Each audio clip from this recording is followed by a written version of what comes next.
Google open பண்ணிவிட்டு TNPSC application அப்படின்னு நீங்கள் வந்து டைப் பண்ணிங்க அப்படின்னா உங்களுக்கு இந்த மாதிரி வந்து ஒரு லிங்க் ஓப்பன் ஆகும். இந்த லிங்க் பார்த்துக்கோங்க. ப்ரிலிமினரி எக்ஸாமினேஷன் இப்படி போட்டிருக்கு இல்லையா? ஸோ இந்த லிங்க்கை வந்து நீங்கள் டச் பண்ணிங்க அப்படின்னா நமக்கு வந்து டேரெக்டாக இந்த அப்ளிகேஷன் பேஜுக்கு வந்துடும். இதில் வந்து குரூப் 1ஏவும் குரூப் 1 இருக்குது.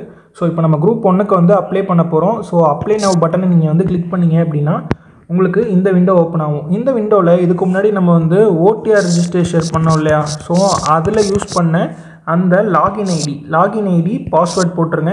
போட்டுட்டு இந்த சம்முக்கு ஆன்சர் பண்ணிவிட்டு சமர்ப்பி அப்படின்னு கொடுத்தீங்க அப்படின்னா நம்ம வந்து நெக்ஸ்ட்டு ஸ்டெப்பு உள்ளே டேரெக்டாக நம்மளோட அக்கௌண்ட்குள்ளே போயிடுவோம். ஸோ நம்ம அக்கௌண்ட்குள்ளே போனதுக்கப்புறம் உங்களுக்கு டேரெக்டாகவே இந்த பேஜ் வந்து ஓப்பன் ஆகிடும். குரூப் 1க்கு வந்து அப்ளிகேஷன் போட சொல்லி. ஸோ இங்கே வந்து நீங்கள் கிளிக் பண்ணிங்க அப்படின்னா நம்ம நெக்ஸ்ட் பேஜுக்கு அப்ளிகேஷன் ப்ராசஸ்க்கே வந்து நம்ம உள்ளே போயிடுவோம்.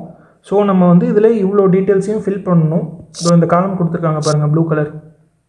இது எல்லா டீட்டெயில்ஸையும் ஃபில் பண்ணிவிட்டு நம்ம வந்து ஓகே கொடுத்தோம் அப்படின்னா நம்ம அப்ளிகேஷன் வந்து சக்ஸஸாக வந்து அப்ளை ஆகிடும்.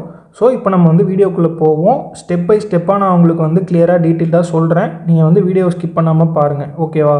இந்த ஃபஸ்ட்டு காலம் வந்துட்டு நம்ம ஆல்ரெடியே ஓடிஆர் ஃபில் பண்ணி ரெஜிஸ்டர் பண்ணியிருப்போம். ஸோ அதை வச்சு ஆட்டோமேட்டிக்காக எல்லா டீட்டெயில்ஸும் வச்சு அந்த ஃபஸ்ட்டு இது வந்து ஃபில் ஆகிடும். ஸோ நெக்ஸ்ட்டு நம்ம அப்படியே கீழே ஸ்க்ரோல் பண்ணி போனோம் அப்படின்னா நமக்கு தொடர்க பட்டன் இருக்கும், கண்டினியூ பட்டன். அதை தொட்டிங்க அப்படின்னா நம்ம வந்து நெக்ஸ்ட் லெவலுக்கு வந்து ரீச் ஆகிடுவோம். ஸோ நெக்ஸ்ட்டு வந்து பார்த்தீங்க அப்படின்னா இங்கே வந்து டீட்டெயில்ஸ் எல்லாம் வந்து கொடுத்துருக்காங்க. என்ன டேட்டில் வந்துட்டு இது பண்ணணும், எக்ஸாம் என்ன டேட்டு, லாஸ்ட் டேட் என்ன அப்படின்றதெல்லாம் கொடுத்துருக்காங்க. ஸோ இந்த விஷயத்தெல்லாம் நீங்கள் படிச்சிட்டிங்க அப்படின்றதுக்கு இந்த டிக்ளரேஷனை வந்து கிளிக் பண்ணிவிட்டு சேவ் அண்ட் கண்டினியூ கொடுத்தீங்க அப்படின்னா நமக்கு வந்து நெக்ஸ்ட் ஸ்டெப்புக்குள்ளே நமக்கு வந்து உள்ளே போயிடும். இதில் வந்து பார்த்திங்கன்னா நம்ம வந்து ஃபோட்டோவும் சிக்னேச்சரும் வந்து அப்லோட் பண்ண வேண்டியது இருக்கும். ஸோ இது கீழே வந்து சில ஸ்பெசிஃபிகேஷன் கொடுத்துருப்பாங்க. அந்த இதில் தான் நம்ம வந்து ஃபோட்டோவும் சிக்னேச்சரும் வந்து அப்லோட் பண்ணணும். நீங்கள் வந்துட்டு டிஸ்கிரிப்ஷனில் பார்த்தீங்க அப்படின்னா நான் வந்து ஒரு டெலிகிராம் லிங்க் கொடுத்துருப்பேன். ஸோ அதுக்குள்ளே போய் பார்த்தீங்கன்னா வந்துட்டு ஒரு வெப்சைட்டோட லிங்க் இருக்கும். அந்த வெப்சைட்குள்ளே போனீங்க அப்படின்னா உங்களோட ஃபோட்டோவையும் சிக்னேச்சரும் நீங்கள் வந்து ஈஸியாக கம்ப்ரெஸ் பண்ணி இதில் மாற்றிக்கலாம். ஃபஸ்ட்டு வந்துட்டு நீங்கள் வந்து சூஸ் ஃபோட்டோ கொடுத்து ஃபோட்டோவை அப்லோட் பண்ணிடணும். அப்லோட் பண்ணிவிட்டு இங்கே வந்து டேட், ஃபோட்டோவிலையும் நீங்கள் வந்து கீழே டேட் போட்டிருப்பீங்க. அந்த டேட்டை இங்கே வந்து சூஸ் பண்ணிவிட்டு சேவ் ஃபோட்டோ கொடுத்தீங்க அப்படின்னா சக்ஸஸ்ஃபுல்லாக உங்கள் ஃபோட்டோ வந்து இந்த இடத்துல அப்பியர் ஆகும். அதே மாதிரி சிக்னேச்சருக்கு சூஸ் பண்ணிவிட்டு சேவ் கொடுத்தீங்கன்னா இந்த இடத்துல வந்து வந்துடும். ஸோ இந்த ப்ராசஸ் முடித்ததுக்கப்புறம் நம்ம வந்து கீழே ஸ்க்ரோல் பண்ணிட்டு போனோம் அப்படின்னா நம்மளோட டேட் ஆஃப் பர்த்து, ஜெண்டரு, அப்புறம் நம்மளோட கேஸ்ட், வகுப்பு இதெல்லாம் கேட்டிருப்பாங்க. உங்களோட ஃபோன் நம்பர், இமெயில் ஐடி இது எல்லாமே வந்து ஓடிஆரில் நம்ம கொடுத்த மாதிரியே ஃபில் பண்ணிடணும். ஃபில் பண்ணிவிட்டு நீங்கள் வந்து இந்த டிக்ளரேஷன் வந்து கிளிக் பண்ணிவிட்டு சேவ் அண்ட் ப்ரொசீட் கொடுத்துட வேண்டியதான். ஒருவேளை உங்களுக்கு ஏதாவது எடிட் பண்ணணும் அப்படின்னா நீங்கள் வந்து இந்த எடிட்டிங் ஓடிஆர் கொடுத்து நீங்கள் அங்கே போய் கூட நீங்கள் எடிட் பண்ணி மாற்றிக்கலாம். இது முடித்ததுக்கப்புறம் நெக்ஸ்ட்டு ஸ்டெப் என்ன அப்படின்னு பார்த்தீங்கன்னா உங்களோட டீட்டெயில்ஸ், அட்ரஸ் டீட்டெயில்ஸ் வந்து இந்த இடத்துல அப்பியர் ஆகும். உங்கள் ஃபோன் நம்பரு, இமெயில் ஐடிலாம் அப்பியர் ஆகும். அதெல்லாம் வந்து கரெக்டாக இருக்கா அப்படின்னு நீங்கள் ஒரு தடவை செக் பண்ணிக்கோங்க. அப்படி இல்லை அப்படின்னா நீங்கள் வந்து ஓடிஆரில் போய் எடிட் பண்ணிக்கலாம். கரெக்டாக இருந்ததுன்னா இந்த இடத்துல கிளிக் பண்ணிவிட்டு நீங்கள் சேவ் அண்ட் கண்டினியூ கொடுக்க வேண்டியது தான். நம்ம இப்போது நெக்ஸ்ட் ஸ்டெப்புக்கு வந்துவிட்டோம். இந்த நெக்ஸ்ட் ஸ்டெப்பில் வந்து பார்த்தீங்கன்னா நீங்கள் வந்து டிஃப்ரெண்ட்லி ஏபிள்டா அப்படின்னு கேட்டிருக்காங்க. எஸ்னால் எஸ் கொடுங்க, நோ அப்படின்னா நோ கொடுத்துருங்க. எஸ் கொடுத்துட்டா அதுக்கு சில இன்ஃபர்மேஷன்லாம் கேட்பாங்க, அதெல்லாம் நீங்கள் கொடுக்கணும். நோ கொடுத்துட்டிங்கன்னா ஒன்றும் பிரச்சனை இல்லை. அதே மாதிரி எக்ஸ் சர்வீஸ் மேனுக்கும் எஸ்னால் எஸ் கொடுத்துருங்க, நோனா நோ கொடுத்துருங்க. அதுக்கப்புறம் இந்த இடத்துல நீங்கள் கிளிக் பண்ணிவிட்டு சேவ் அண்ட் கண்டினியூ கொடுக்க வேண்டியதான். நம்ம வந்து நெக்ஸ்ட் ஸ்டெப்புக்கு வந்து போயிடலாம். நெக்ஸ்ட் ஸ்டெப்பில் வந்து பார்த்தீங்கன்னா நீங்கள் இதுக்கு முன்னாடி ஏதாவது கவர்மெண்ட் ஜாப்பில் இருந்திருக்கீங்களா அப்படின்ற மாதிரி கேட்டிருப்பாங்க. அந்த டீட்டெயில்ஸ் ஃபில் பண்ணுங்கள். எஸ்னா எஸ், நோனா நோ. எம்ப்ளாய்மெண்ட் டீட்டெயில்ஸ் கேட்டிருக்காங்க. நீங்கள் என்ன வேலை பார்க்குறீங்களோ அதை பற்றி வந்து கொடுங்க. நீங்கள் இதுக்கு முன்னாடி கவர்மெண்ட் எம்ப்ளாயாக இருந்திருக்கீங்களான்னு கேட்டிருக்காங்க. ஸோ எஸ்னா எஸ், நோனா நோ.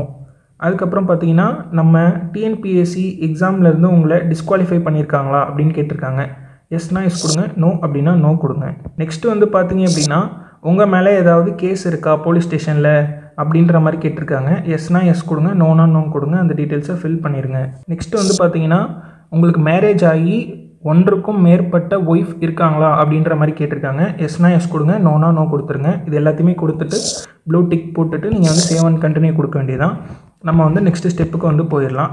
நெக்ஸ்ட் ஸ்டெப்பில் வந்து பார்த்தீங்கன்னா நம்மளோட எஜுகேஷன் டீட்டெயில்ஸ், எஸ்எஸ்எல்சி சர்டிஃபிகேட்டை எடுத்து கையில் வச்சுக்கோங்க. வச்சுட்டு இந்த தேர்வு முடிவு வெளியிடப்பட்ட தேதி கேட்டிருக்காங்க இல்லையா? ஸோ இது வந்து பார்த்தீங்கன்னா உங்கள் சர்டிஃபிகேட்டில் டிஎம்ஆர் கோட் நம்பர் அண்ட் டேட்டுன்னு போட்டிருப்பாங்க. ஸோ அந்த இடத்துல ஒரு டேட் இருக்கும். அந்த டேட்டை வந்து நீங்கள் பார்த்து அழகாக வந்து நீங்கள் வந்து கொடுத்துட வேண்டியதான். ஸோ அதுதான் அவங்களோட தேர்வு முடிவு வெளியிடப்பட்ட தேதி. ஸோ அடுத்தது சர்டிஃபிகேட் நம்பர், அது சர்டிஃபிகேட்டில் இருக்கும், அதை பார்த்து போட்டுருங்க. எந்த மீடியமில் படிச்சிங்க அப்படின்னு கேட்டிருக்காங்க, அதையும் போட்டுருங்க. ஸோ நெக்ஸ்ட்டு வந்து நீங்கள் 12th படிச்சிருக்கீங்க, இல்லை ஐடிஐ இல்லை டீச்சர் ட்ரைனிங்னா அந்த டீட்டெயில்ஸை வந்து இந்த இடத்துல ஃபில் பண்ணுங்கள். ஸோ நெக்ஸ்ட்டு நீங்கள் வந்து 12th படிக்காமல் டிப்ளமோ படிச்சிருந்தீங்கன்னா அந்த டீட்டெயில்ஸை இந்த இடத்துல ஃபில் பண்ணணும். அப்போ இது ஃபில் பண்ண தேவையில்லை. இது ஃபில் பண்ணிட்டீங்க அப்படின்னா இது ஃபில் பண்ண தேவையில்லை. ஸோ நெக்ஸ்ட்டு வந்து என்ன கேட்டிருக்காங்க அப்படின்னு பார்த்தீங்கன்னா, டிகிரி பற்றி ஒரு விஷயம் கேட்டிருக்காங்க. இப்போது டிகிரி வந்து நீங்கள் கரண்ட்டில் படிச்சுக்கிட்டு இருக்கீங்க, இல்லை நான் வந்து முடிச்சிட்டேன் அப்படின்னு 2 ஆப்ஷன் இருக்குது. ஸோ நீங்கள் வந்து இப்போ டிகிரி வந்து கரண்ட்டில் முடிச்சிட்டிங்க, ஓகேவா, எல்லாத்தையுமே முடித்து டிகிரிலாம் வாங்கி இப்போ வந்து எக்ஸாமுக்கு அப்ளை பண்ணுறீங்கன்னா ஃபஸ்ட் ஆப்ஷன் அதிலே போட்டிருக்காங்க பாருங்கள், தேர்வில் தேர்ச்சி பெற்று உள்ளூர் பயிற்சியும் முடித்துள்ளேன் அப்படின்னா நீங்கள் வந்து முடிச்சிட்டிங்க அப்படின்னு அர்த்தம். ஒருவேளை நீங்கள் முடிக்கலை, ஃபைனல் செமஸ்டர் எழுதிக்கிட்டு இருக்கீங்க, ஃபைனல் இயர் படிக்கிறீங்க, எம்பிபிஎஸ் படிக்கிறவங்க இப்போ தான் வந்து இன்டர்ன்ஷிப் பண்ணிகிட்ருக்கீங்க அப்படின்னா நீங்கள் வந்து இந்த செகண்ட் ஆப்ஷன் சூஸ் பண்ணணும். ஒருவேளை நீங்கள் ஃபஸ்ட் ஆப்ஷன் சூஸ் பண்ணீங்க அப்படின்னா உங்களோட டிகிரி டீட்டெயில்ஸ் வந்து கேட்கும். இதே மாதிரி தேர்வு முடிக்கப்பட்ட தேதி அதில் இருக்கும், அதை பார்த்து போட்டுருங்க. என்ன படிச்சிங்களோ அந்த டிகிரியோட பேர் கேட்கும். அதுக்கப்புறம் நம்மளோட சர்டிஃபிகேட் நம்பர் கேட்கும். அதே மாதிரி பிஜி டிகிரிக்கும் நீங்கள் டீட்டெயில்ஸ் ஃபில் பண்ணிட வேண்டியதான். யூஜி டிகிரியில் நீங்கள் டிகிரி ஃபில் பண்ணதுக்கப்புறம் நீங்கள் எந்த இன்ஸ்டியூட்டில் படிச்சிங்க அப்படின்ற மாதிரி கேட்கும். அதிலே ஒரு லிஸ்ட்டு வரும். அந்த லிஸ்ட்டில் வந்து உங்கள் யூனிவர்சிட்டி பேர் இருக்கா பாருங்கள். இல்லை அப்படின்னா அதர்ஸ்னு கொடுத்துட்டு உங்கள் யூனிவர்சிட்டி பேரை வந்து டைப் பண்ண சொல்லும். ஸோ நீங்கள் அதில் வந்து டைப் பண்ணிடுங்க உங்கள் யூனிவர்சிட்டி பேரை. அதோட இந்த போர்ஷன் வந்து முடிஞ்சிடும். ஒருவேளை நீங்கள் வந்து இன்னும் ஃபைனல் இயர் தான் படிச்சுட்டு இருக்கீங்க, டிகிரி முடிக்கல அப்படின்னா உங்களுக்கு இந்த மாதிரி ஒரு விண்டோ ஓப்பன் ஆகும். இதில் நீங்கள் இதில் கேட்டிருக்கிற டீட்டெயில்ஸ்லாம் கொடுக்கணும். ஸோ நீங்கள் எப்போ லாஸ்ட் டைம் முடிச்சிருக்கீங்களோ அந்த இதோட ரிசல்ட்டை வந்து இந்த இடத்துல வந்து கேட்டிருக்காங்க. அந்த தேதி டேட் வந்து நீங்கள் இந்த இடத்துல போட்டுருங்க. இறுதி ஆண்டு தேர்வு எழுதியுள்ள டேட், ஓகேவா, லாஸ்ட் இயர் எக்ஸாம் நீங்கள் எப்போ முடிச்சிருக்கீங்களோ அந்த டேட்டு. அதுக்கப்புறம் படிப்பின் பெயர், என்ன படிக்கிறீங்க, எந்த இன்ஸ்டியூட்டில் படிக்கிறீங்க, அதுக்கப்புறம் தேர்வு பதிவு எண். ஸோ வந்து எக்ஸாமுக்குள்ள உங்களுக்கு வந்து ஒரு ரோல் நம்பர் இல்லை ரெஜிஸ்டர் நம்பர் கொடுத்துருப்பாங்களா அது. அப்புறம் நீங்கள் வந்து தமிழ் வந்து ஒரு பாடமாக படிச்சிருந்தீங்கன்னா எஸ் நோ அப்படின்ற மாதிரி இந்த டீட்டெயில்ஸ் வந்து ஃபில் பண்ணிடுங்க. நெக்ஸ்ட்டு வந்து பார்த்தீங்கன்னா இங்கே வந்து ஒரு செட் ஆஃப் டிகிரி வந்து உங்களுக்கு கொடுத்துருக்காங்க. இந்த லிஸ்ட்டில் நீங்கள் ஏதாவது ஒரு டிகிரி இப்போ கையில் வச்சுருக்கீங்க, படிக்கிறீங்க இல்லை, முடித்து கையில் வச்சுருக்கணும், ஓகேவா, நீங்கள் படிச்சுட்டு இருக்கிறதில்ல.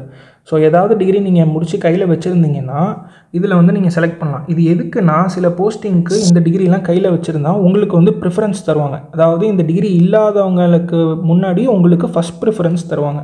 ஸோ இதில் ஏதாவது நீங்கள் படிச்சிருந்தீங்கன்னா அந்த பாக்ஸை இந்த மாதிரி ப்ளூ கலர் நீங்கள் டிக் பண்ணிவிட்டு அந்த டிகிரி எங்கே வாங்கினீங்க அதோட சர்டிஃபிகேட் டீட்டெயில்ஸ்லாம் வந்து நீங்கள் இந்த இடத்துல வந்து கொடுக்கணும், ஓகேவா. ஸோ அதெல்லாம் நீங்கள் கொடுத்து முடித்ததுக்கப்புறம் ஃபிசிக்கல் மெடிக்கல் ஸ்டாண்டர்ட்ஸ் வந்து இந்த இடத்துல வந்து ஷார்ட்டாக கேட்டிருக்காங்க. லாஸ்ட் இயர்லாம் வந்து விஷன் ஸ்டாண்டர்ட்ஸ் வந்து செலக்ட் பண்ண சொல்லி கேட்டிருப்பாங்க. பட் இந்த இயர் வந்து அப்படி கேட்கல.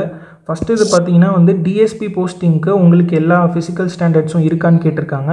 ஸோ நீங்கள் வந்து நோட்டிஃபிகேஷன் படித்து பார்த்தீங்க அப்படின்னா வந்து உங்களுக்கு தெரிஞ்சிருக்கும். ஹைட்டு, வெயிட்டு, அதுக்கப்புறம் வந்துட்டு விஷன் ஸ்டாண்டர்ட்ஸ் இதெல்லாம் அதில் வந்து கொடுத்துருப்பாங்க. ஸோ அதே மாதிரி செகண்ட் இதுக்கு அதர் போஸ்ட்டுக்கும் கொடுத்துருப்பாங்க. ஒருவேளை அதெல்லாம் உங்களுக்கு தெரியல அப்படின்னா நீங்கள் வந்துட்டு நான் டிஸ்கிரிப்ஷனில் வந்து உங்களுக்கு டெலிகிராம் லிங்க் கொடுத்துருக்கேன். ஸோ அதுக்குள்ளே போனீங்க அப்படின்னா நோட்டிஃபிகேஷன் பிடிஎஃப் இருக்கும். ஸோ அந்த பிடிஎஃப்பில் வந்து நீங்கள் படித்து தெரிஞ்சுக்கலாம், ஓகேவா. இது எல்லாத்தையுமே முடித்ததுக்கப்புறம் நீங்கள் வந்துட்டு நீங்கள் ப்ளூ டிக் கொடுத்துட்டு சேவ் அண்ட் கண்டினியூ கொடுத்துட வேண்டியதான்.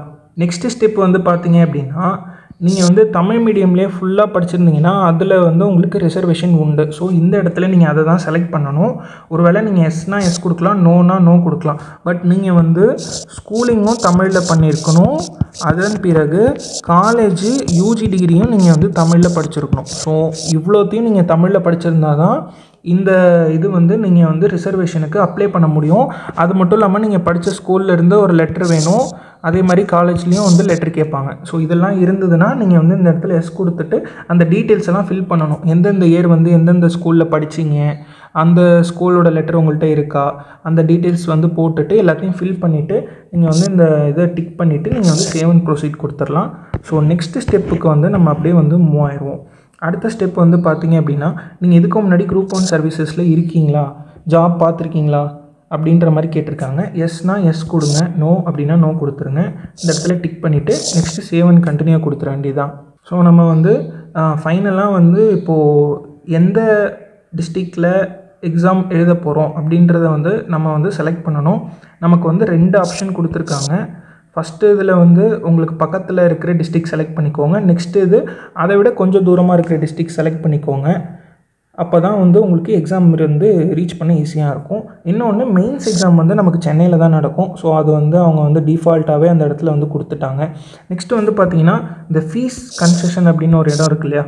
ஸோ ஃபீ பே பண்ணுறதுக்கு யார் யாருக்கெல்லாம் என்னென்ன கன்செஷன் கொடுத்துருக்காங்க அப்படின்றத வந்து நான் சொல்கிறேன். நீங்கள் வந்து தெளிவாக பார்த்துக்கோங்க. ஃபிசிக்கலி டிசேபிள்டுக்கு வந்து ஃபுல்லாகவே ஃப்ரீ. அவங்க வந்து எல்லா எக்ஸாமும் வந்து ஃப்ரீயாகவே எழுதலாம், ஃபுல்லாக எழுதலாம். நெக்ஸ்ட்டு விடோ அவங்களுக்கும் வந்து ஃபுல் ஃப்ரீ, அவங்க ஃபீஸ் கட்ட வேண்டாம். அடுத்தது SC ST அவங்களுக்குமே ஃபுல் ஃப்ரீ, அவங்க வந்து ஃபீஸ் பே பண்ண வேண்டாம். இந்த இடத்துல கன்செஷன் கொடுத்துக்கிட்டா போதும். பிசிக்கு வந்து 3 டைம்ஸ் வந்து நம்ம வந்து ஃபீஸ் இல்லாமல் எக்ஸாம் எழுதலாம், கன்செஷன் உண்டு. நீங்கள் வந்து 3 டைம்ஸ் எக்ஸாம் எழுதிட்டீங்க அப்படின்னா அதுக்கப்புறம் வந்து ஃபீஸ் கட்டி தான் எழுதணும். ஸோ அதை வந்து பார்த்துக்கோங்க.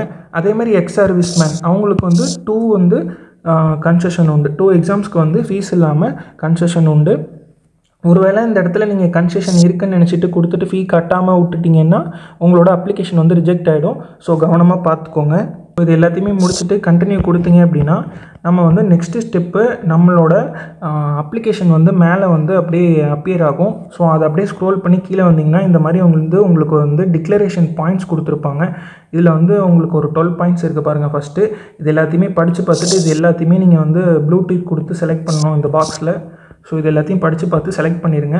நெக்ஸ்ட்டு கீழே ஒரு 16 பாயிண்ட்ஸு எல்லாத்தையுமே செலக்ட் பண்ணிட்டு இங்கே வந்து கன்ஃபார்ம் கொடுத்துட்டு நீங்கள் வந்து ஐ அக்ரி கொடுத்தீங்க அப்படின்னா நம்ம வந்து நெக்ஸ்ட்டு இதுக்கு வந்து மூவ் ஆயிடுவோம். ஸோ இந்த இடத்துலையும் திருப்பி நம்ம கரெக்ஷன் ஒரு தடவை பார்க்குறதுக்கு நம்ம கொடுத்துருக்கிற எல்லா டீட்டெயில்ஸும் வரும். நீங்கள் ஒரு தடவை செக் பண்ணி பார்த்துட்டு இங்கேயும் வந்து நீங்கள் டிக்ளேர் கொடுத்துட்டு நீங்கள் வந்து கன்ஃபார்ம் கொடுத்துட்டீங்க அப்படின்னா வந்து உங்களோட அப்ளிகேஷன் வந்து சப்மிட் ஆகிடும். ஸோ எல்லாமே சப்மிட் ஆகி முடிச்சதுக்கப்புறம் உங்களுக்கு இந்த மாதிரி சக்ஸஸ்ஃபுல் அப்படின்னு வந்துடும். நீங்கள் உங்கள் அப்ளிகேஷன் நீங்கள் போய் டவுன்லோட் பண்ணிக்க வேண்டியதுதான். உங்கள் மொபைலுக்கு வந்து மெசேஜ் வந்துடும்.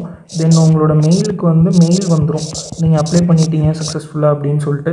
ஒருவேளை நீங்கள் ஃபீஸ் கன்செஷன் இல்லாமல் நீங்கள் வந்து ஃபீஸ் பே பண்ணணுன்னா அது எப்படி பண்ணணும்னு உங்களுக்கு தெரியணும் இல்லையா. லாஸ்ட் வீடியோவில் வந்து OTR ரெஜிஸ்ட்ரேஷன் எப்படி பண்ணுறதுன்னு நான் சொல்லியிருப்பேன். ஸோ அதில் வந்து பேமெண்ட் மெத்தட் இருக்கும் பாருங்கள். அதே பேமெண்ட் மெத்தட் யூஸ் பண்ணி தான் நீங்கள் இதுக்கும் வந்து பே பண்ணணும். நீங்கள் அந்த வீடியோவில் போய் ஒரு தடவை அந்த மெத்தடை பார்த்துட்டு நீங்கள் அதுக்கப்புறம் இதில் வந்து பே பண்ணிக்கலாம், ஒரு பிரச்சனையுமே இல்லை. ஸோ இது எல்லாமே முடிச்சிட்டிங்க. இன்னொன்று வந்து உங்களுக்கு வந்து இப்போ இதில் ஏதாவது வந்து ஒரு டவுட் இருக்குது, இதையும் தாண்டி வந்து டவுட் இருக்குது அப்படின்னு வந்து பார்த்தீங்கன்னா உங்களுக்கு TNPSCயே இந்த இடத்துல ஃபோன் நம்பர் கொடுத்துருக்காங்க, அப்புறம் மெயில் கொடுத்துருக்காங்க. டைம் வந்து பார்த்தீங்கன்னா 10 AM to 5:45 PM, காலைல 10 மணிலேருந்து சாயங்காலம் 5:45 வரைக்கும் நீங்கள் இந்த ஃபோன் நம்பருக்கு ஃபோன் பண்ணி டவுட் கேட்டுக்கலாம். அதே மாதிரி இந்த மெயிலுக்கும் நீங்கள் வந்து மெயில் பண்ணி நீங்கள் வந்து உங்கள் டவுட்டை வந்து கிளியர் பண்ணிக்கலாம். ஸோ அவ்வளோதான் ஃப்ரெண்ட்ஸ், நம்ம வந்து சக்ஸஸ்ஃபுல்லாக அப்ளிகேஷன் வந்து போட்டுட்டோம். உங்களுக்கு வந்து வீடியோ பிடிச்சிருந்தா நீங்கள் வந்து லைக் போடுங்க. தென் வந்து உங்களுக்கு என்ன டவுட்ஸ் இருந்தாலும் நீங்கள் வந்து கமெண்ட் பண்ணுங்கள், நான் வந்து உங்களுக்கு அதை வந்து கிளியர் பண்ணுறேன். அதுக்கப்புறம் வந்து மறக்காமல் சப்ஸ்கிரைப் பண்ணிவிடுங்க. இந்த மாதிரி இன்ஸ்ட்ரக்ஷன் வீடியோஸோ இல்லை நிறைய இன்ட்ரெஸ்டிங்கான டாபிக்ஸ் வீடியோஸ்லாம் வந்து நம்ம ஃப்யூச்சரில் பார்க்கணும் அப்படின்னா நீங்கள் கண்டிப்பாக சப்ஸ்கிரைப் பண்ணி தான் ஆகணும். தென் வந்து நோட்டிஃபிகேஷனையும் ஆன் பண்ணி வச்சுக்கோங்க. ஸோ இந்த மாதிரி எக்ஸாம்ஸ் வரப்போ உங்களுக்கு ஹெல்ப்ஃபுல்லாக இருக்கும். அதுக்கப்புறம் இன்ட்ரெஸ்டிங்கான டாபிக் இல்லை கரண்ட் அஃபேர்ஸ்லாம் வந்து நம்ம வந்து ஜாலியாக பார்க்கலாம். நெக்ஸ்ட்டு வந்து உங்களோட ஃப்ரெண்ட்ஸுக்கும் வந்து அவங்க அப்ளிகேஷன் போடணும் அப்படின்னா ஷேர் பண்ணி விடுங்க. அவ்வளோதான். தேங்க்யூ ஃப்ரெண்ட்ஸ், நம்ம வந்து நெக்ஸ்ட் வீடியோவில் பார்ப்போம். ஓகேவா?